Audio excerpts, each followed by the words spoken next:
How to change alarm ringtone on iPhone 16 Pro Max Plus.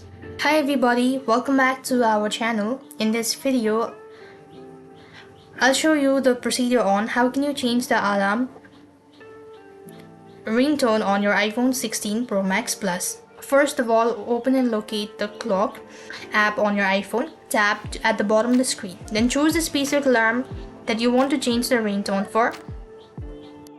So likewise, that is how you could do it. The other way to do it so is by going to the settings, and then you want to go ahead and go to notifications. After which you simply want to scroll down to the bottom and you could find this government alert options.